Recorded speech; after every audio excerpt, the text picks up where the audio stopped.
Hey everybody, welcome to another episode of The Last Word with Naya. Are you ready to do this? I'm ready. Let's rock and roll. So I'm here with Ben Durbin. You can introduce yourself and tell people a little bit about yourself, and we're just gonna kind of go down like a little bit of a travel hole, I was gonna say, and like what would you call it? Sure, I'd call it a quest. Call it a quest. How there we about go. that? I like that. Yeah. I like that. Yeah. So I'm Ben Durbin. I'm an Olympic sports strength and conditioning coach at Iowa State. And so I just grew to have an interest in Greece and the culture of the history of Greece, and to the great extent that I just decided to go there and put my feet on the ground and learn a little bit. So That's awesome. yeah, That's it was awesome. good. So my travels there were pretty incredible. I was there for 14 days, and what my interest was in Greece in general was there's feats of strength that are claimed by that culture. I'm talking prehistory, so I'm talking 2,000 years ago, probably the Greeks, the Romans that we know of today. And there's various feats of strength that are claimed by our predecessors that, if to be true, they beat any modern day world record we know of today. And so that's of interest of mine. So and we're separating mythology from history here, right? So there's, there's things that are written in history and written as text and in literature as fact.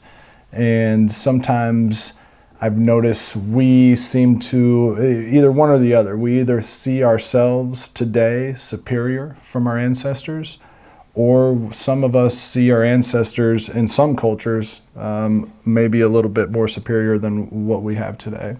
And I lean that way. I think that maybe the modern conveniences of the world that we live in today have one way or another damaged our ability to have awareness of the energy of the world around us and have a solid body awareness, a solid body strength. To the degree that I think that there's a lost art of strength, there's a lost art of body awareness that we simply can't accomplish because of the modern world that we live in today. And so I wanted to study a little bit more on it. I wanted to go to the culture that claims some of these superior feats of strength, probably our most recognized culture of the world that still influences us today. The Greeks, the Romans, that Mediterranean area. Whether you're a Christian or not, the Bible itself is a very historic text, right? So there's a lot of wisdom in there. Whether you believe in the Old Testament, the New Testament, however you want to look at it, we still look at it as there's some historic facts in that scripture, right? So, religious or not, it's useful to kind of dissect some of the things in there. And then obviously our Greek philosophy that still directs a lot of our understandings today, even in modern world. I'll start with I'll talk more in detail on the feats of strength that are claimed by the Greeks, talk about whether or not it's conceivable that it's able to be achieved by a human, and then talk about some of my conversations with archaeologists and historians and the various museums that I visited while I was in Greece, and just really talk in detail about some of the findings. And it starts with the first feat of strength that really caught my eye, and this is probably several years ago. It turns out there's a stone in Olympia. Olympia is documented as the first site of the Olympics. The Greeks came up with the Olympic Games. And Olympia, the Archaeological Museum of Olympia, there resides a stone in that museum. And on that stone, there's an engraving on it, and it says, "Bybon lifted this stone above his head with one arm." Well, it turns out that stone weighs 316 pounds, and that stone also has a hand carving into it. So one or two things happened. Either this Bybon gentleman existed, and this stone is dated 500 BC. So either Bybon existed, and Bybon was a once in a 2,000 year athlete that threw this giant stone over his head, or some asshole kid engraved that on a stone and just to play a joke with us, Right. 2,000 years later. One or the other, right? Right. So, Well, isn't depending. that like the equivalent, right, of like a deadlift or any of these? Like, Well, this is a little you said, different. You do Yeah. weightlifting and you're a wrestling coach. So, is that equivalent? Like maybe this guy just like deadlifted this stone above his head. Is that the equivalent of that? And Yeah, somebody saw it and carved it. So the equivalent, so they trained, they took, so the Greeks definitely took a tremendous amount of thought and methods into development of the human body and development of the mind. And so they trained, they lifted weights, they had gymnasiums. And this particular stone, the stone of Bybon, Just a second. good? Can we pause this for a second? Yeah. Oh, you're good. Here, Quinn, come here. Come here. Let's go in here. Go in my room. Oh, I'm still connected. all right. Here, come here. You're good. Go lay down. Go chew on that in there. I forgot this was connected. Sorry. Make sure it's still running. It is still running. It got the fall. Good? Sorry, she's very much of a, she's gonna She's get rowdy. chew on the loudest toy in front. Yeah, she's gonna get Bro, rowdy. come on. It's like they want people like with animals like, oh, they're not that smart. They're not like, come on. For sure. She never cares until she knows something's going on, like right in the front. She's up to it. But no, so She's a diva. this particular stone, would in modern day we would consider this a single arm snatch. Okay. And so this weighs 316 pounds, and so that would beat. There's not a competitive competition for single arm snatch today. However, that feat of strength likely surpasses anything that any human could achieve today. Nobody's training to that large degree with a single arm snatch today, but it still is an extremely impressive feat of strength. And what makes it even more impressive is the amount of grip that would have been needed to grip this stone with one hand. That makes it likely impossible by a human today. Right. So that particular feat of strength beats anything that any known human can achieve today, and and mostly because of that grip component makes it just astronomically harder than Right. anything that we work with today. Right. Because at least with if you're deadlifting, there's a bar, there's a place to grab it, right? Yes. Lift it over your head with this stone. I mean, the theory would be like, yeah, you're going to have to get help at some point to lift this over your head. I mean, most of these megalithic sites over there, some of the oldest sites in the world are in Rome and Greece, built on top of other ancient sites with some of the largest stones in the world. Yes. Some of these temples have some of the largest stones in the world, and we don't know how they move them Right. because we can't do it today. So. And that's what's interesting about it is, I mean, we all have an understanding that there are achievements of architecture and buildings that were achieved in history that we can't explain how they achieved it, Right. even with modern technology that we have today. So for me, it's not outlandish to believe that maybe there was an understanding that has been lost over the years, and maybe there was an understanding of the energy of the world. Maybe there's an understanding of the body awareness that we possess and the body strength that we possess. Right. Similar to, we've heard various, I'm sure if you're listening to this podcast, you probably heard the term, we only use 10% of our brain. Well, our brain is the mastermind of our body, our movement. And so, even being able to tap into another level of our brain, another level of our body awareness, our kinetic energy, there's likely feats of strength that we could find even today. Yeah. And, we're working with perfect symmetrical weights, factory-made weights, they're working with rocks, they're working with stones, Right. you know, they're working with logs. And there's, you know, I can get into this more in depth, but there's a component there that actually increases strength that we, because of the off balance, because of the stability component, that we just simply don't expose ourselves to today in the gym. Yeah.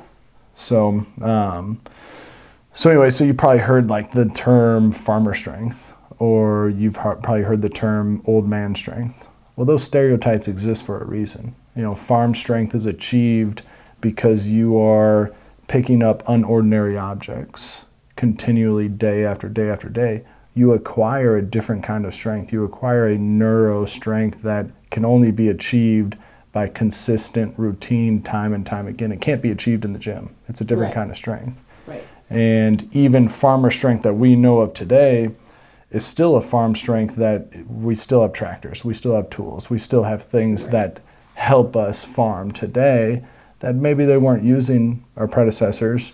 And so maybe they had a body strength that was even more so than any kind of farm strength, any kind of weightlifting strength that we're familiar with today. Right. So that could be potentially a lost art of strength that existed. You spoke of a deadlift, so there's also another stone. This particular stone resides on the island of Santorini, which you're probably familiar with the island The of White Santorini. City, Yeah, yeah. everybody loves Santorini, right? Yeah. But I went there, I wasn't interested in the city. I was interested in this museum and this random volcanic stone. But anyway, so this particular stone weighs 1,058 pounds. Wow. Yeah, and on this stone, this is a deadlift you speak of. On this stone, it states, it's engraved on it, it says, Umastis lifted this stone off the earth. So that would be what we would consider a deadlift today. Just simply picking up a weight off of the ground. That is a deadlift. And Right. we don't know how high he picked a deadlift today. You have to pick it up, you know, there's different variations, but in general, you just pick up a barbell off the ground, stand up, lock out your knees, stand up with it. That's a deadlift. That's a comp clear. You're good. We don't know what that meant, lifted it off the earth. You know, he could have maybe he lifted off one side of it. You know, maybe. Yeah, I was gonna say, right? There could be interpretations to for that, sure. like. But it's not unreasonable. So the modern day world record in a deadlift is 1,074 pounds, So something not like that. not far. Yeah. Right. So we're actually 20 pounds over than what Yeah. that stone is. The difference is the grip component, which makes Right. it exponentially harder. That Umastis stone, there is not a human today that could deadlift that off the ground because of the grip component. Yeah. You know, we're working with perfect symmetrical barbells. Maybe they were using straps on that raw. Actually, it was a raw deadlift, so it probably wasn't even using straps, but much easier to grip a barbell than it is a stone. Right. What do you think about, like, okay, so like there's like, obviously you went to Greece, so the mythology is heavy there, you know, so obviously the tales of Hercules, the Yes. trials, Of course. right, of abnormally large people that are strong and able to achieve these feats, you know, for whatever reason, or these giants, you know, what's your perception on that? Do you feel like that's in the running as being something that could be like, oh yeah, that's a possibility as well, you know? Well, what do you That consider? there's Yeah, exceptional beings. of course. I mean, what Right. do you consider a giant? Today we have Wilt Chamberlain, we have Andre the Giant, we have 7 foot tall human Right. beings. No, I absolutely. And so for me, it's, you know, when the text, the literature, when, you know, separating mythology, of course, separating mythology from history, but there's historical texts that speak of as fact of just humans that were large. They called them giants, whatever, Right. you know. Right. So there is, maybe that was just simply 7 foot tall human beings that we possess today. Right, because I right? mean, people that weren't getting very tall, 5'6", anybody 7 feet or above, you know, is going to seem like a giant to you, you know. In the Bible, for example, you talked about, you know, they have the story of the people of Canaan who were giants, Yes. you know. So that's where Goliath came from, you know. It's one of these things where it's like when does mythology cross over into the real world that this was, okay, yeah, this was an abnormally large guy that Yeah. was able to do these incredible feats that we've never experienced. Yes. So, we tend to see the world in the present and the recent history. So, recent recorded history. Right. And in recent recorded history, some of the larger human beings that became great athletes, Wilt Chamberlains of the world, LeBron James, 6'7"? Right. 6'7", Right. 250 pounds. That's a large human being. Shaq.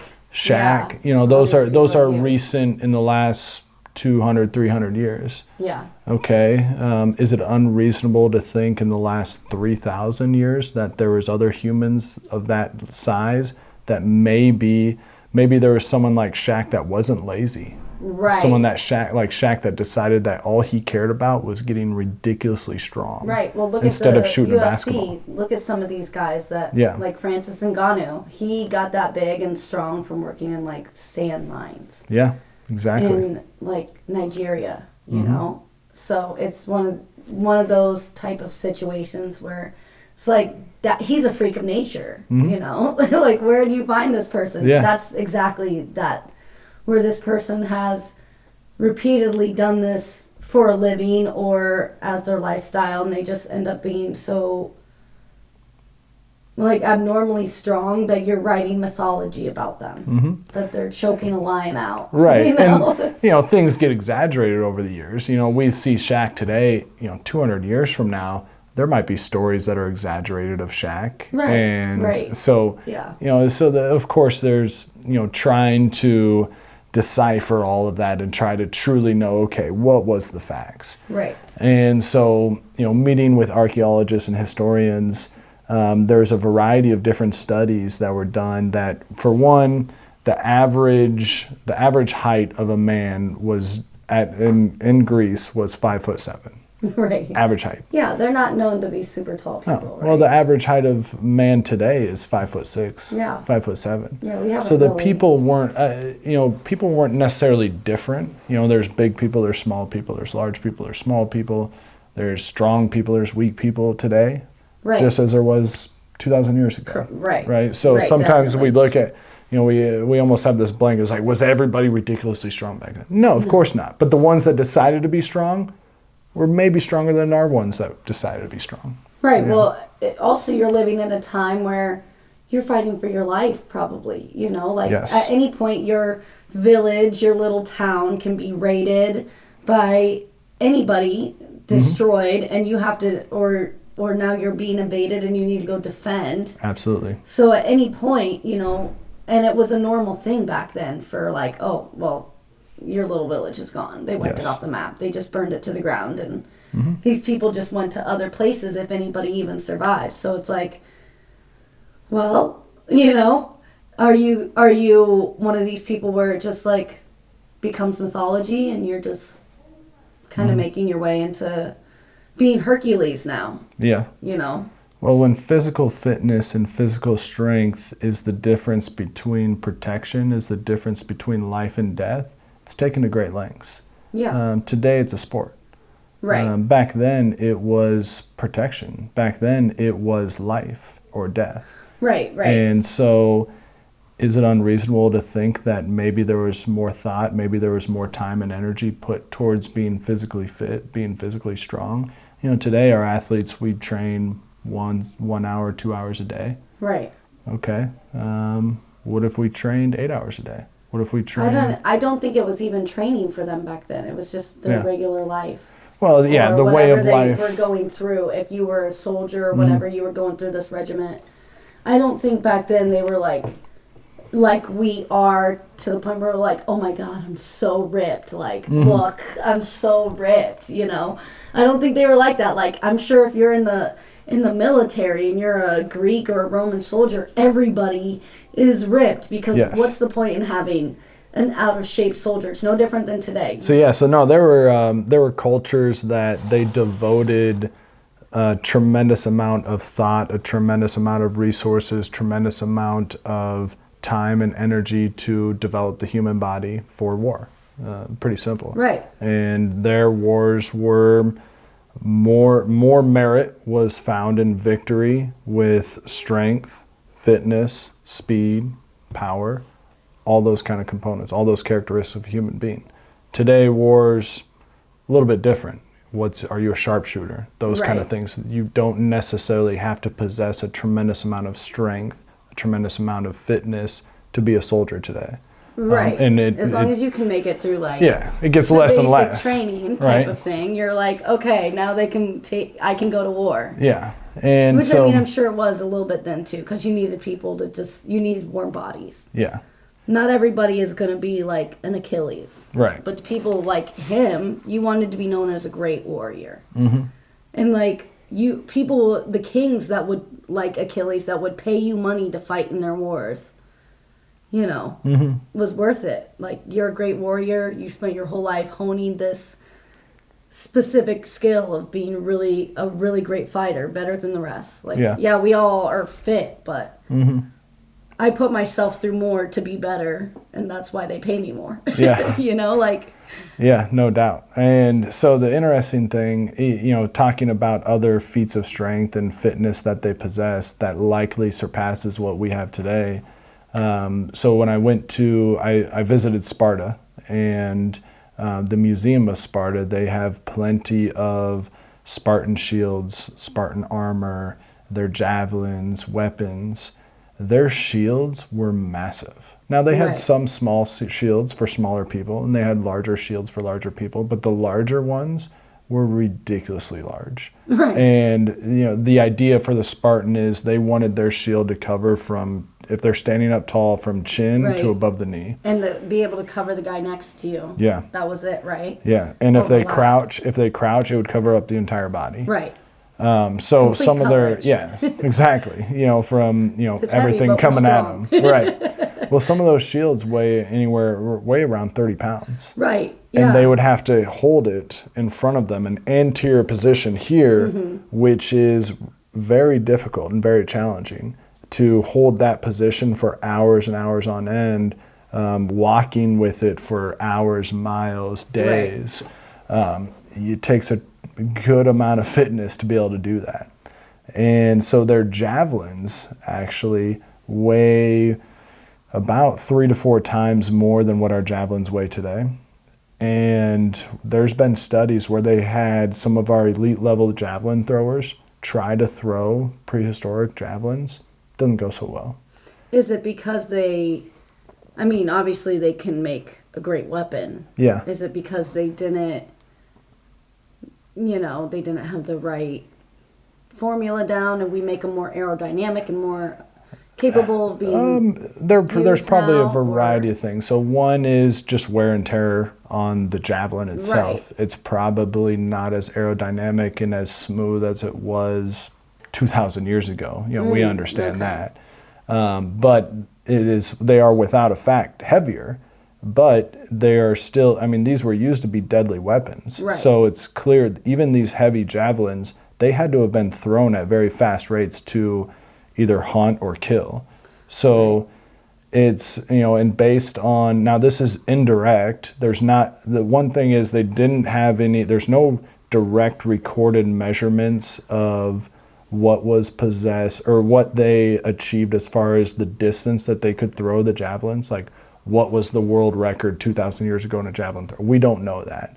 What we do know is that the javelins weighed more than what they weigh today. The javelin throw itself was founded in ancient Greece.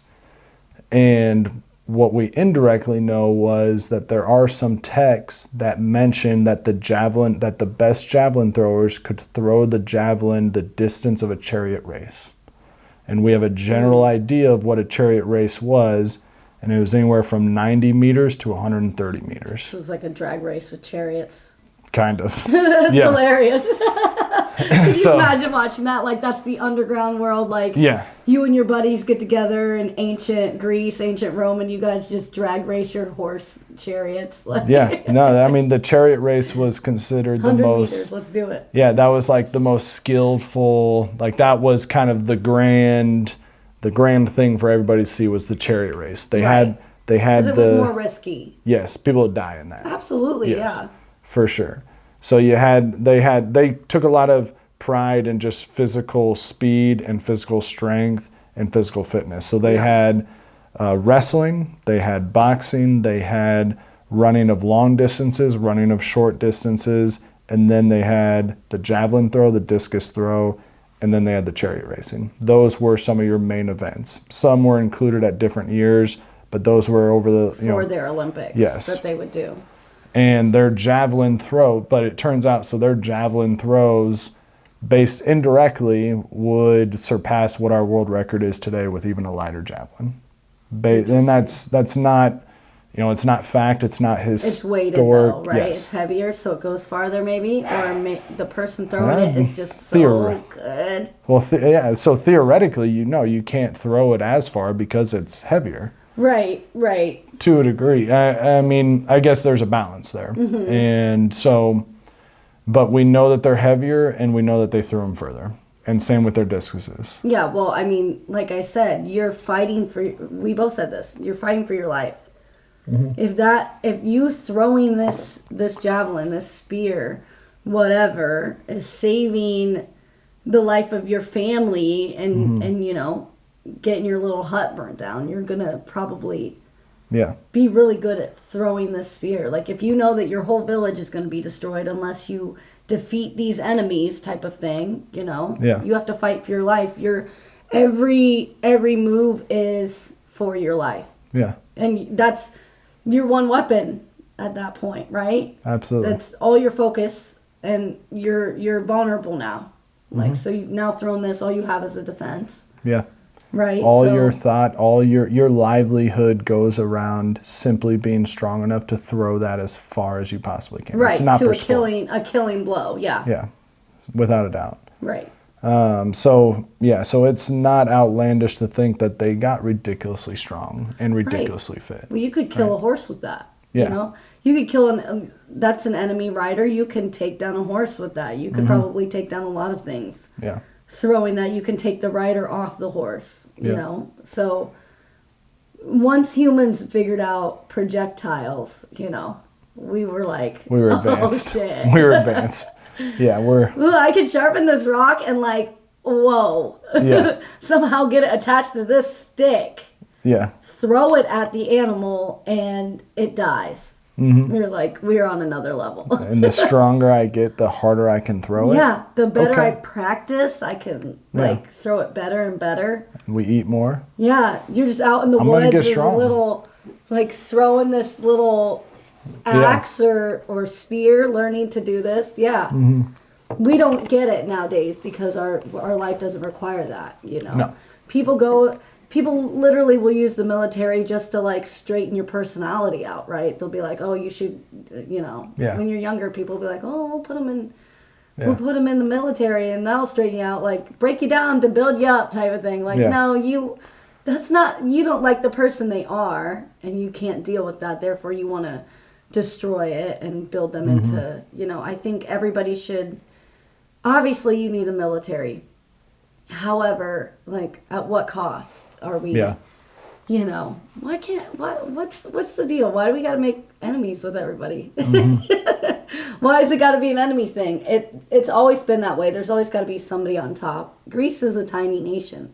Mm-hmm. For Greece, and not only were they a tiny nation, but they were very independent of each other, of these little states at one point for a long time in history. So for them to even come to a point to come together during the Persian Wars was still that was a big feat for them to try and get all these states together. And they did. And they did. Yeah. Athens still got the brunt of it, but we knew that was going to happen. I mean, the story, if you've watched the movie 300, that story is a very accurate depiction of what happened. Very accurate.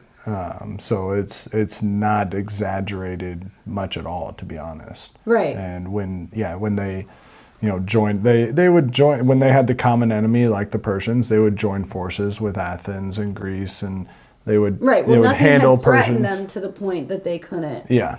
They no, we're not gonna get involved. You guys deal with that. nothing had threatened them to the point that had. They were like, oh shit, they're taking over everything. Yeah. Like, we better get together. We can't stop them. Y'all better get together. Yeah. Like, this is a warning shot. Yeah, and it's interesting to go the other way. You know, we learn about the 300, and Thermopylae, and King Leonidas, and the whole Spartan traditions. And then to learn the other side of, like, the Persians, and that Xerxes X was one of these people that they called a giant. Like, like 10 feet tall. Mm-hmm. And, like, when they went to these temples in Persia and found these places in his temple, they were like, how did humans build these things? Like, I watched a whole documentary about, like, them, like, there's reliefs on the stairs as you go up, human-sized reliefs of every nation around them, all over the world. Everybody's depicted to a T. You can tell the Afghanistanians from the Iranians, from the like Macedonians. You can tell. Yeah. These are Egyptians. These are Nubians, and they all have offerings. This relief going up to this giant temple, and it's like, who were these people? You know, they took over everything. Greece fought back. They gave it a valiant effort, but you know, they were going to take it. They took everything, like the Romans. Yep. The Romans did the same thing, kind of like we do. We're a modern day Rome, I would say. Like, we're 100%.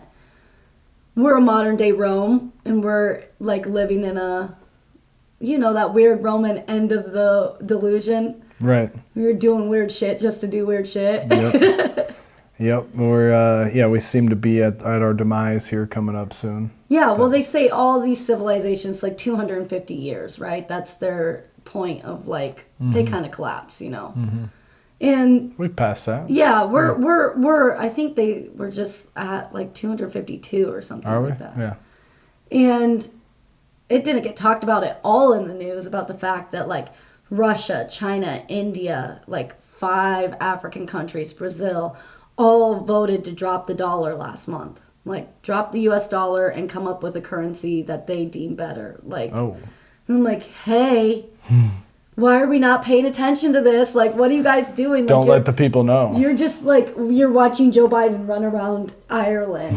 Like, who gives a fuck? Like, probably Greek.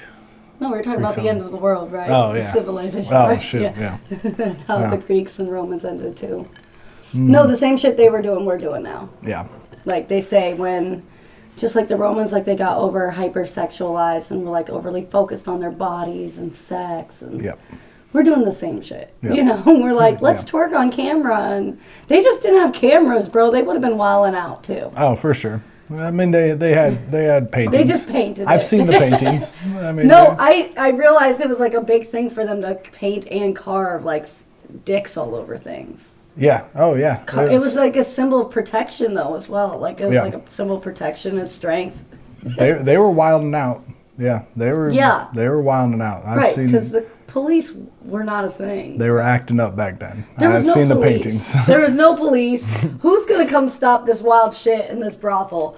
Or if you're these rich people that live in these villas away from everybody and it's private and you've got personal guards, you're no different than like the Kardashians and the Hills and having these crazy orgy parties and like doing wild shit and just like, oh yeah. Yeah.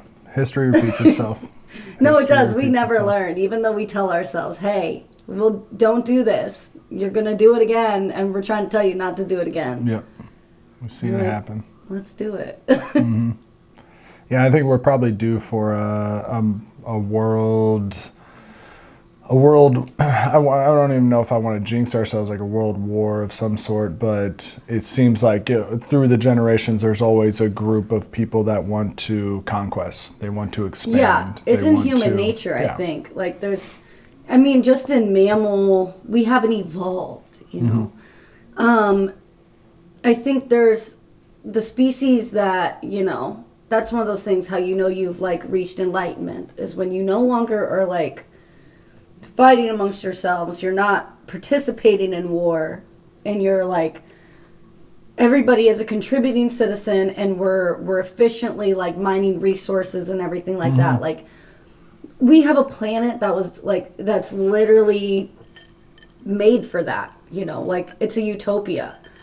We make movies and write books about these utopian worlds, and it's like Avatar, and like it's literally us, bro. Like, Yeah. it's us. We literally, if we found an alien planet exactly like that, and we thought like, oh, they have shit we want, we thought we could overpower them, and they were savages. We do it just the same like they did to the Native Americans and the Aztecs and everybody else around the world.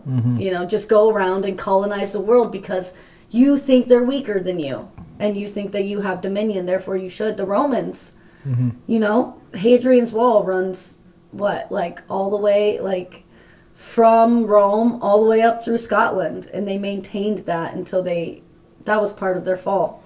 We're doing the same stuff. Like, you're spread too thin, your empire's too large, you can't maintain these bases and this protection, your borders are not secure, and the people inside your country are willing to rebel against you. You know. Yeah, no doubt. I mean, we're you know, when our at congressional levels, at leadership levels, there is we're questioning and having dialogue about things that we always thought were absolute. There's not a lot of there's not a lot of absolutes in this world. Right. There's not a lot of black and whites. Yes. Right. And everything's mostly gray. But there are some things that we grew up to know. This is true, this is not true. Yes. And at congressional levels, we are having conversations about wondering what is right and what is wrong at just basic foundational things. Right.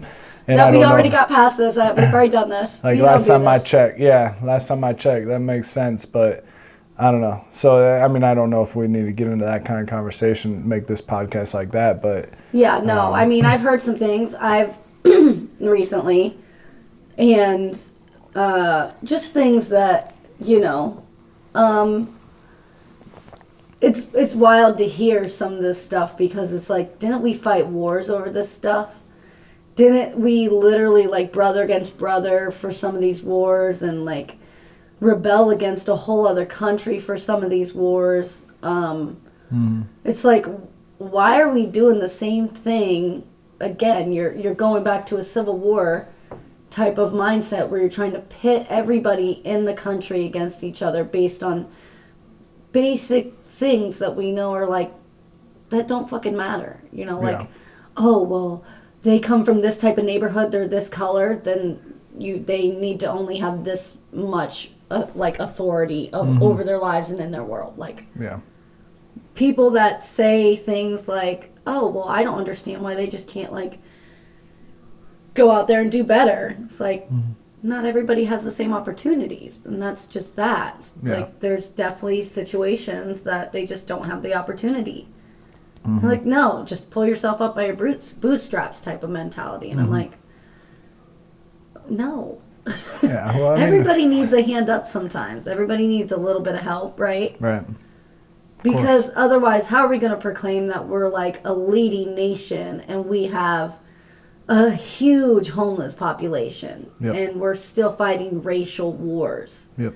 You know, I heard a political official in a recorded, like, session, you know, like last month, talking about, like, bringing back capital punishment and things and types of punishment that they want to bring back in Tennessee. And this official said, you know, he really thought that they should bring back hanging people from trees. Christ. And I'm like, whoa! Like, what? Like, that is a federal crime. Yeah. Lynching is a federal crime. Like, what are you talking about? Like, and it's Tennessee. We know exactly who they're talking about. It's 2023. We're not thinking that you're going to be hanging your people. You're going to be hanging people that look like me for petty drug crimes and things like that, you know? So it's like, it's 2023 and you're saying stuff like this?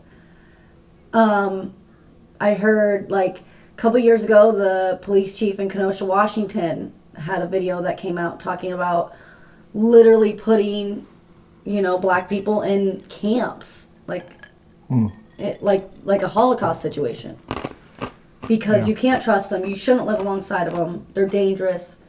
And maybe if you put them in this situation, after a couple years, we won't need them anymore. You can turn them into warehouses or museums. And I'm like, you're talking about a Holocaust. Yeah. That's exactly what Germany just did. What are you talking about? You're talking about the same thing again. Like, we went to war over that before. Why would you ever think that that was something you were going to get by with? Like, yeah, that kind of dialogue and rhetoric is devastating. It's wild to me that these people are still in power and they have any sort of like swing over votes over states. Like, how do they keep getting reelected? How do these people keep getting into these positions where they're like, not enough people are trying to be elected. I mean, right? We don't have a lot of options. And the problem is the way our government was founded, the serving for the government, serving in the Senate, the Congress, serving as a president used to be an act of service. Right. It used to be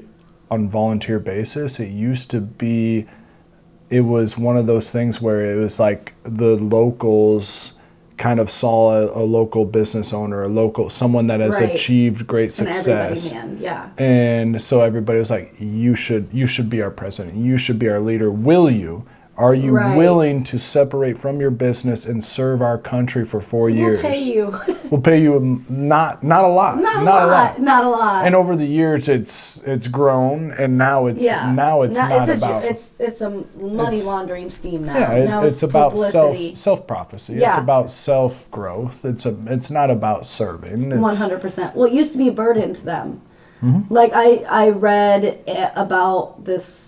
Like the founding fathers and signing the Declaration of Independence and how like 6 of these guys like got hunted down, and beat up or had horrible shit happen to them. Yeah. Because their names were attached to this. Like people were in a mindset at that point with America. It was new enough that they had left rules. They're like, we don't want to deal with this. We're leaving the rules. And now you want to put rules on shit that you said you wanted. Like, people were literally trying to kill them. Like, attempted murders. Yeah. Like, attacking them. Like, multiple times. Like, bad shit happened to these guys. They didn't, like, it was a burden to be the president. You had a target on your back. Like, the Declaration of Independence is one of the most beautifully written breakup letters I've ever read. Right. It's unbelievable. I mean, it's unbelievable.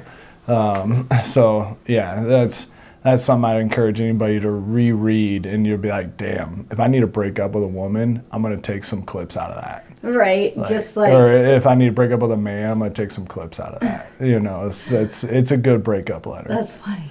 It's good. I've been reading these there's like this whole thread going on online on Instagram of like breakup texts, and when, because we as women, we don't always like to admit that we okay, he really told me off, so then there's like these girls that are submitting their texts to where they really got eaten up, like he really burned them on some shit and they really didn't have anything to say back, Damn. like they couldn't defend it. So some of these texts are really fun. And it's always some of these insightful, you need to go to therapy. I think you should work on your mental health and inner enlightenment because the path that you're on, it's like, and she just could not have, she just you know what, you're right, I am fucking toxic. Yeah. Thank you for finally telling me. I'm now gonna go to therapy. Right. No doubt. Well, okay, so back to Greece. Back to Greece. We went on a tangent there. Yeah. So another interesting finding was, so I met with archaeologists, and back to what we were talking about, feats of strength. I met with various archaeologists and historians at each museum that I visited, and they helped me identify which sculptures were accurate depictions of their great leaders, of their great athletes of the time. And then I measured the circumference of the chest, the torso, and the body leg segments. And then I compared it to elite level athletes today. Yeah. And there are 3 muscle groups that are very prominent on our predecessors that we don't see on athletes today. And but do you think a little bit of that is embellishment too? For they sure. Want to make them seem larger than life? There's an exaggeration for sure. But the proportions are going to be, just like we have magazines and we have Photoshop, they were likely exaggerating to a degree with the sculptures. Right. Because who's gonna know? You're going to look better in a photograph on a magazine than you do in the sunlight outside. Of course. Right. So it's Depending on who's taking the picture, right? Right. Well, it's of course it's not unreasonable to think that there was an exaggeration on some of these sculptures. Some of them looked very realistic. They looked similar to a human that we would see today. Right, because I think they did go for a lot of realism as much as they could. And just like we might see sculptures today that are exaggerations, we might see sculptures today that are made in recent time that are accurate. It just depends on the artist. It depends on the sculpture. So trying to identify which ones are realistic, which ones are at least of a human that existed, not of a god, not of mythology, right? Separating history from mythology. Well, even when they do the gods, right, they carve them very detailed. Yeah. Very, very much like us. They have the same faces, Mm-hmm. So they would want to make that as realistic as well, right? Mm-hmm. It's to be a follow through. You want to make it as lifelike as possible. It's exaggerated, but to be able, there had to have been some sort of reference, exactly. Right. So there's a human being that this is what a human being looks strong. Okay, this is what our best human being today looks like. Our great Olympic athlete of 100 AD right now. Well, okay, so that's what likely at a larger degree that's what Zeus looked like, right? To some degree. Right.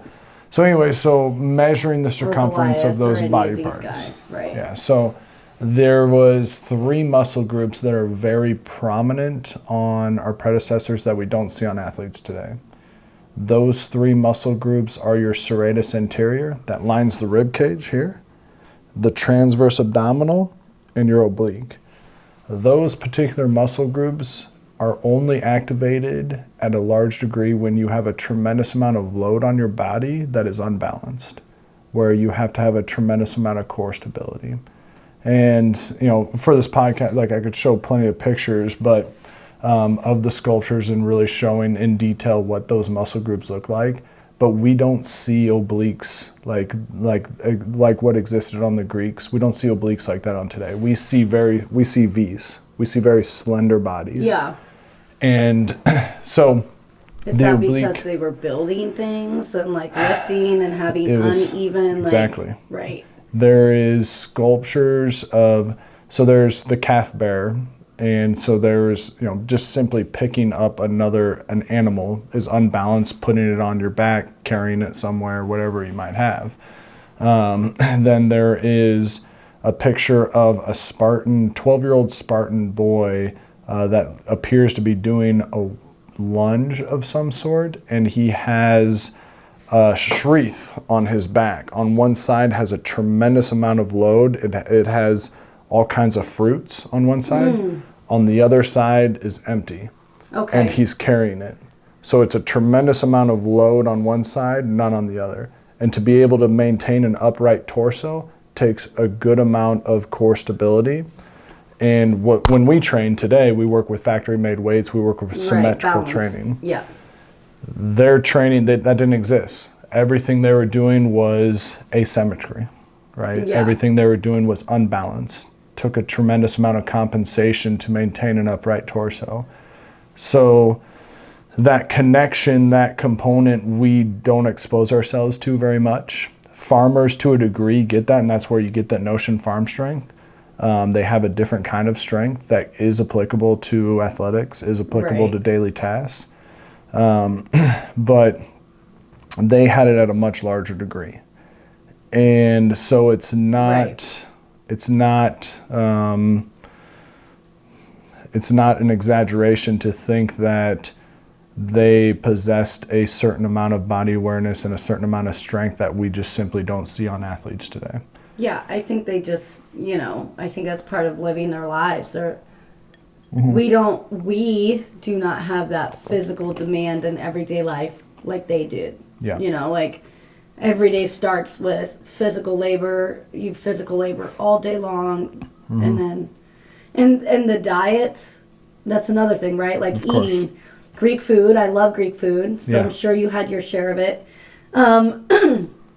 But that was another thing. If you're eating a lot, like zero sugars, you know, zero anything artificial, and a very lean diet on top of having this Yeah. prolonged muscular, like these actions, you know, you're gonna probably be super ripped.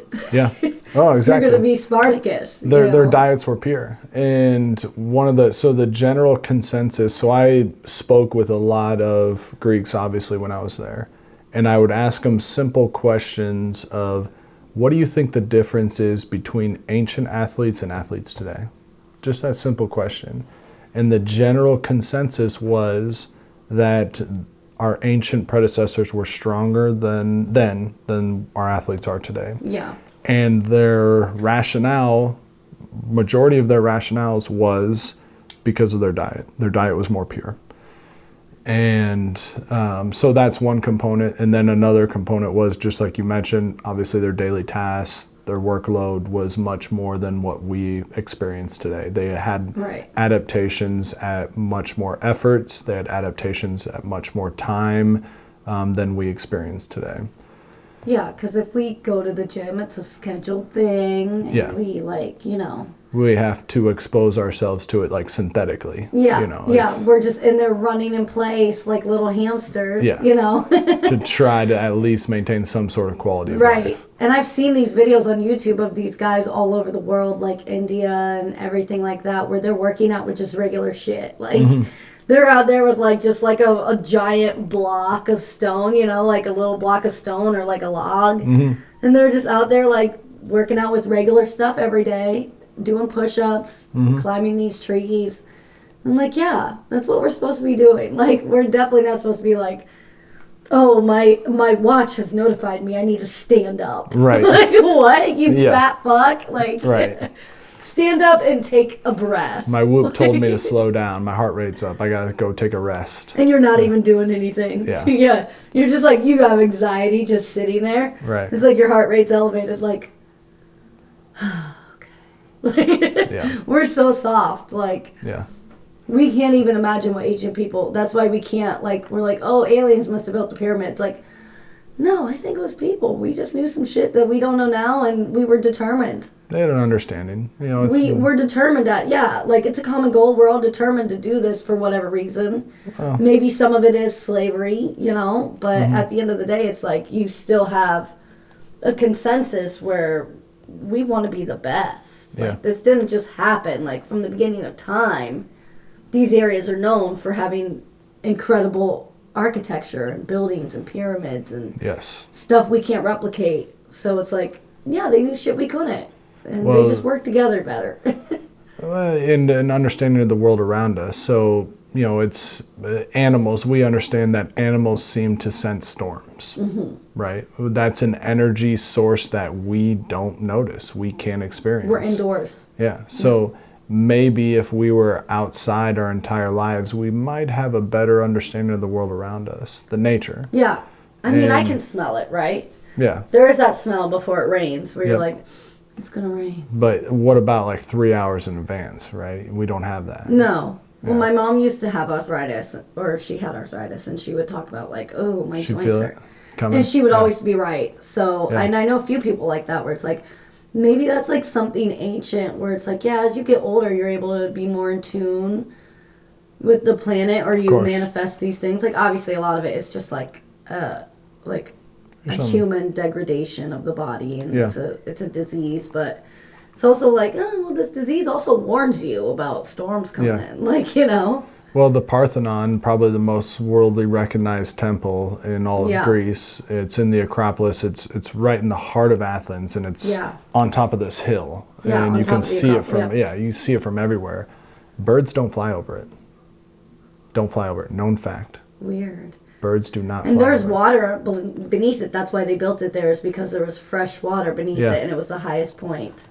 So, and it's not really understood why birds don't fly over it, other than the general consensus of just people I spoke with is that there's just an energy that they sense, and they know that it is a sacred temple. And Yeah.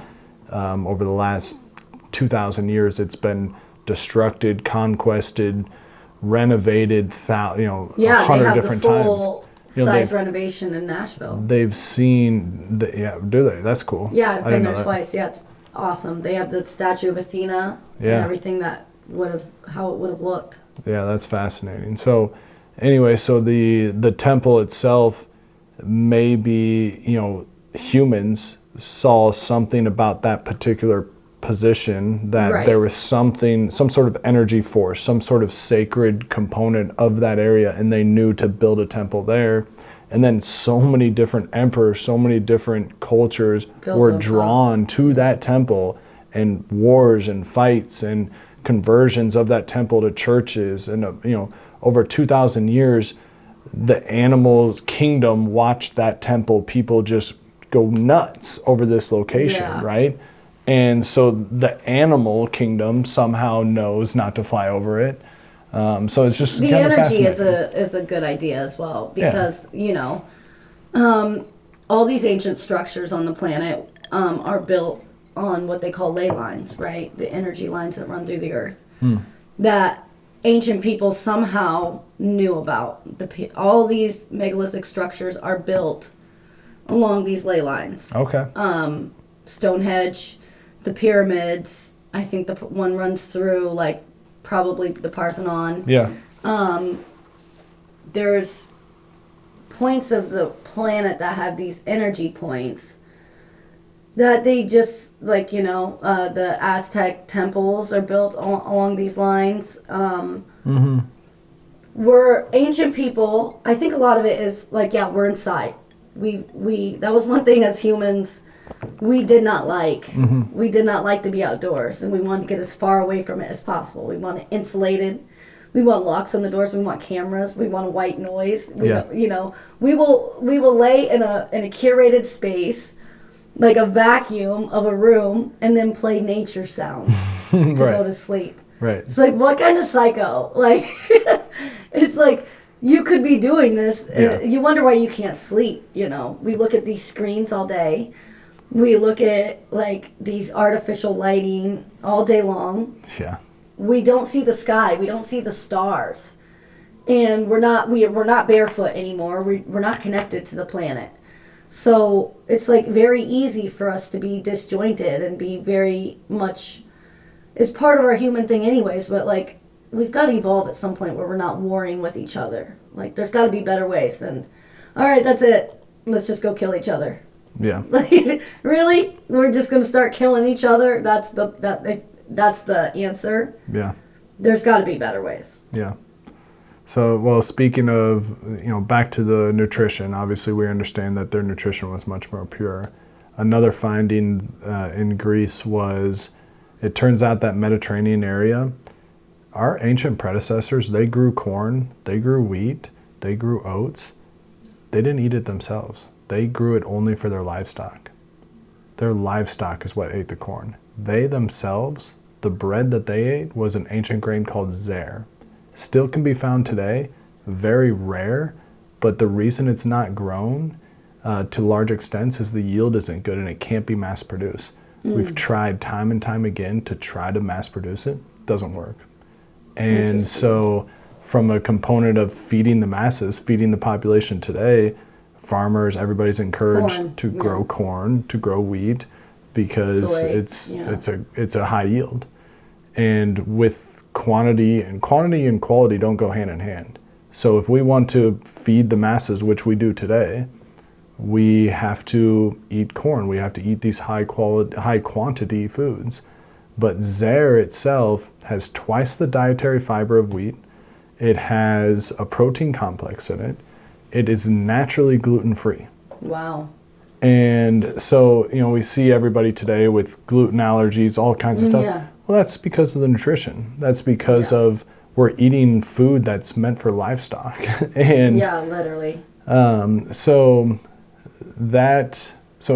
zer itself, so I drove 4 hours on the Peloponnesian Peninsula to find a bakery that grew and sold zer. And I got a loaf of it, and I ate it for a day. That's all I ate. Never felt better in my life. Wow. And when I ate the loaf of bread, I actually climbed Mount Olympus that I was day gonna say you climbed a mountain too. on only that loaf of bread. That's all I Wow. ate the entire day. And I haven't hiked in 10 years.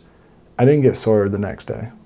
I climbed Mount Olympus. And now I'm physically fit. I'm strong. I lift weights, all those kind of things. I have not hiked or climbed. And I would expect, because it's a new stimulus, Right.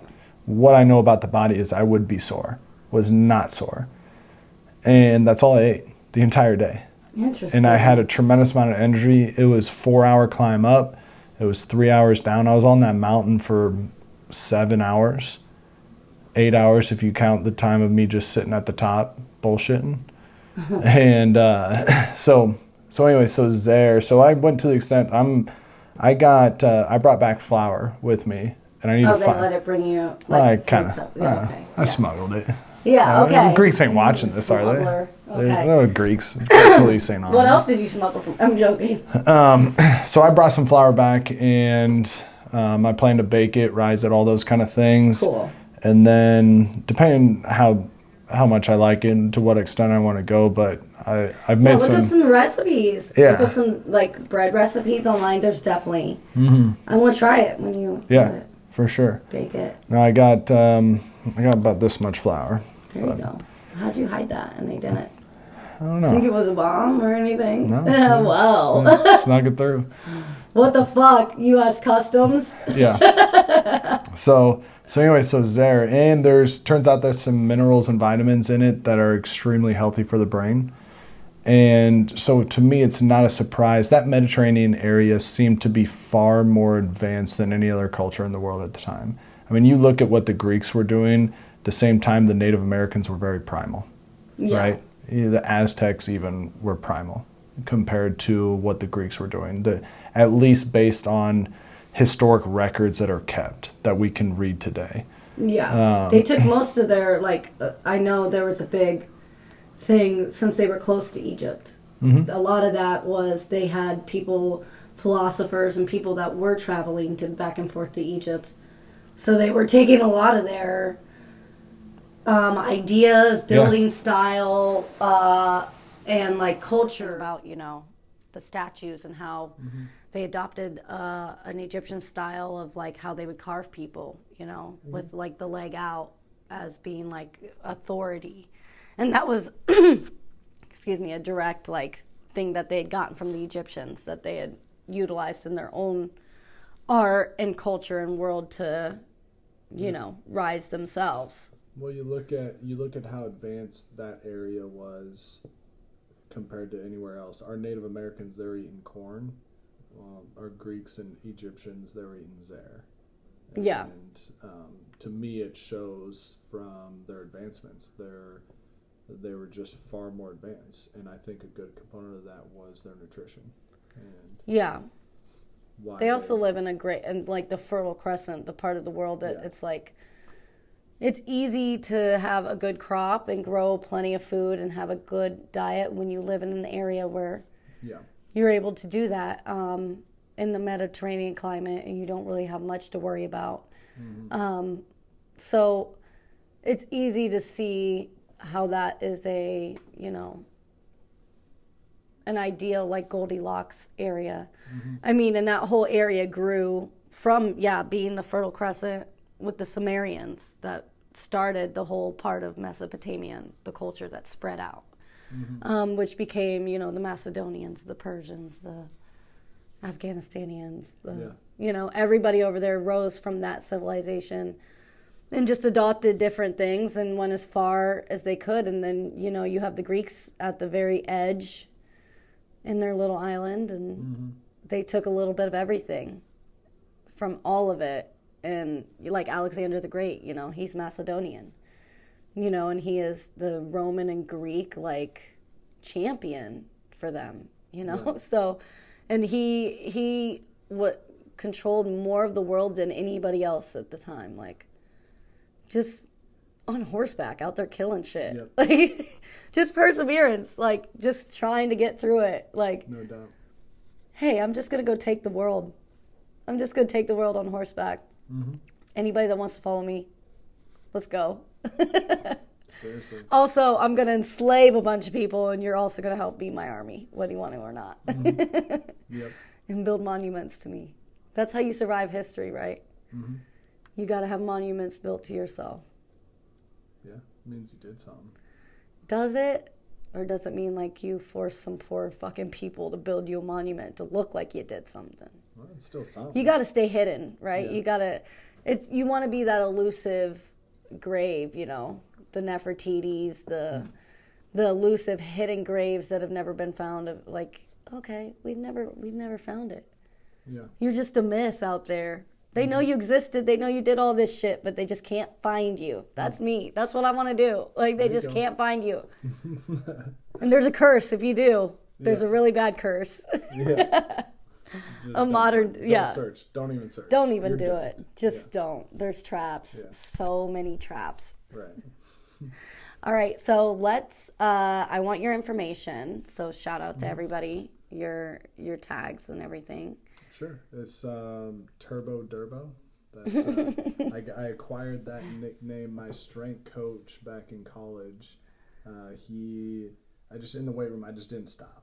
I don't know what it was. I just kept going. They'd tell me, hey, Ben, you got this. This is your parameters, set rep scheme. And I would just keep going. And so they started calling me Turbo Durbo. And then another group friend outside of athletics, we would all go party. And same thing with drinking. I just wouldn't stop. And so then my other group friend, they started calling me Turbo Durbo. So in two worlds of my life, I started getting this nickname of Turbo Durbo. So It rhymes. Now it's just kind of stuck. Yeah. It just rhymes. Yeah. So that's my nickname.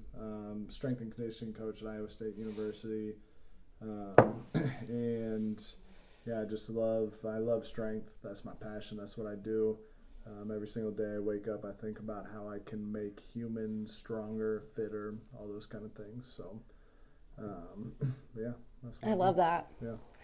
I enjoyed this. I want to do another one and be able to like go through more of this because we have the same wavelength with like thinking outside the box a little bit. So that's cool. And obviously you went to Greece and I wanted to touch base with you because I'm like, oh my God, this nerd is going to be over there like just like zoning in. So I can't wait to see the pictures as well. Yeah. I saw some of them and I can't wait. And by the way, everybody, this is my space that I'm just kind of like, workshopping. So that's good. yeah. I got just from the streets of Athens. Oh. I got a gift for you. Oh man. Add to your space. Oh shit. So that's Oh handmade in man. Greece. I have a tattoo of this actually. Do you really? That is so crazy. That's wild. Wow, this is so pretty. Yeah. This gets added to the space. All right, guys, another episode with The Last Word with Naya. I have Eli live behind the film. I also have Jen. You can find her on Instagram, Jams Photography, and we'll tag everybody's stuff on there so you guys can find us. All right, bye. All right.